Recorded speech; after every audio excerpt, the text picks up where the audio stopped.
Hey guys, Blackjack here with Guns, and More Guns channel, and today we are doing a really quick tabletop of, I'm guessing you already guessed what we're doing a tabletop of based on the title of the video and the box that's in front of you, the Hudson H9. Before we get started, I wanted to say thank you very quickly to John over at JRK Enterprises. He's the one that gave this to us on loan and basically told us, he had picked one up. Gave it to us, said, hey, go out and shoot it. Let me know how it is. Just let me know what your thoughts are. We figured, hey, it'd be a really cool review. Plus, we get to play with the really neat toys. So if you're in the northwest suburbs of the Chicagoland area and you're familiar with the Carpentersville, Algonquin, Elgin area, check out JRK Enterprises for your FFL transfer needs. John's awesome. He can pretty much get you anything you want. Great guy to deal with. So without further delay, let's go ahead and take a look at this bad boy. What you're going to get when you buy yourself a Hudson H9 on top of a very lengthy weight is the box. Very nice presentation, very nice attention to detail in the box. Comes with this really thick hard foam, the gun which you already saw. 2 mags, lock, a little sticker. You can put that on your truck if you really want to. I wouldn't advise it. I don't do that, but it's a free country. You can do whatever the hell you want. And of course you're going to then get the gun itself. Which, if you're like me, you think that this gun is probably one of the freaking coolest things, like coolest looking guns on the market today. I really do think this is an attractive firearm. One of the first things that I noticed when I picked it up was just the outstanding attention to detail. The guys that built this really did go out of their way to make a gun that feels really nice. I know that these things are very expensive. I checked one on Gun Broker that was like, I think like $1,050 or $1,150 or something like that. And what you end up with is definitely a gun that feels in the hand like a $1,000 plus handgun.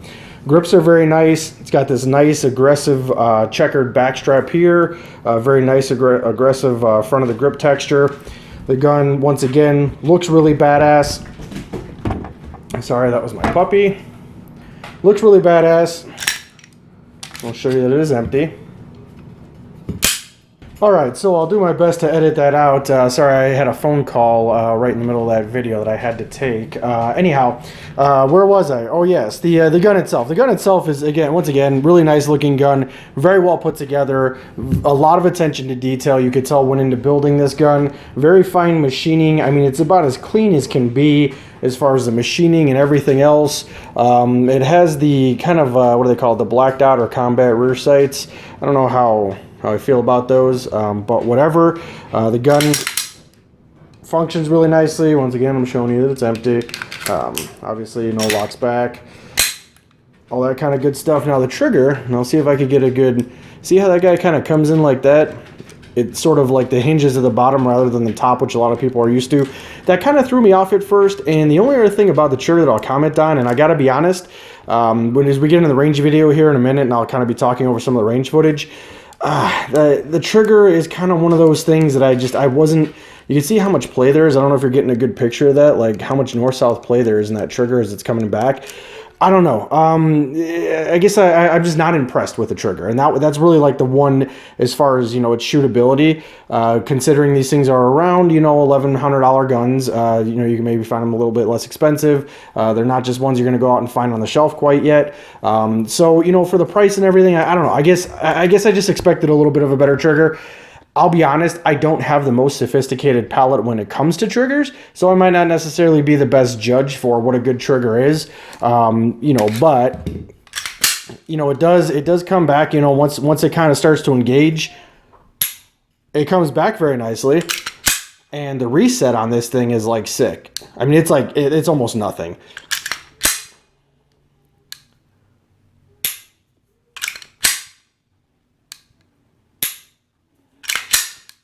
So, I mean, if you were to practice with this quite a bit, I could see where this could become very quick follow-up shots for you.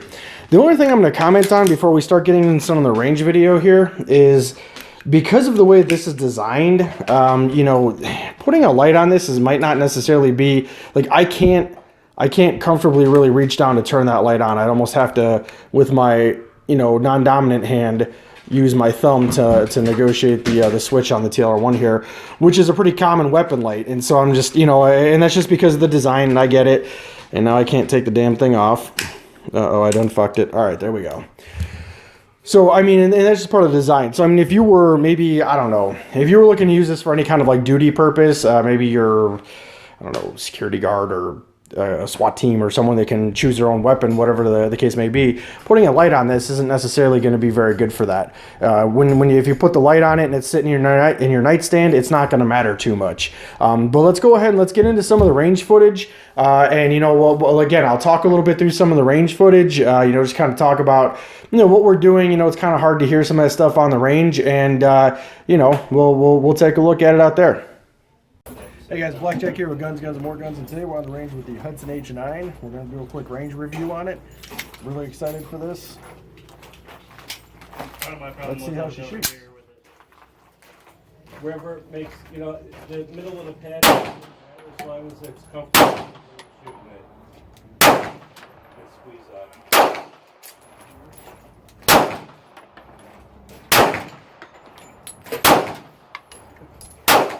I'm done.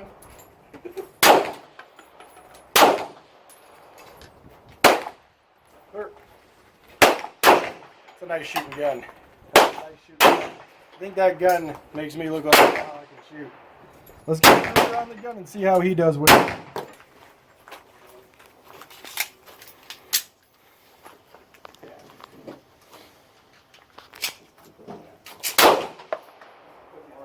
Hold up.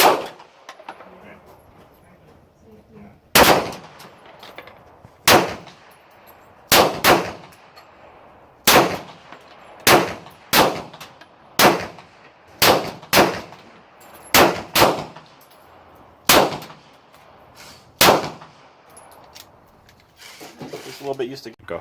Alright guys, so far the Hudson's eating up the standard S&B ammo. We're going to run some aluminum case ammo through it. Kruger and I were just talking a little bit. And honestly, we're not super sold on the trigger yet. I think it might take some getting used to, but let's see if it eats a nice cheap ammo. I'm going to go top right.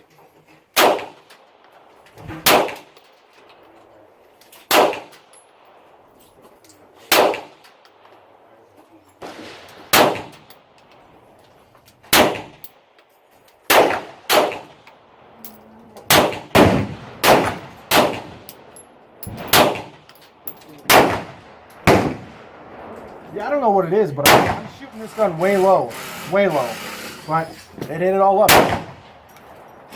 All right, so that was it. That was the range footage.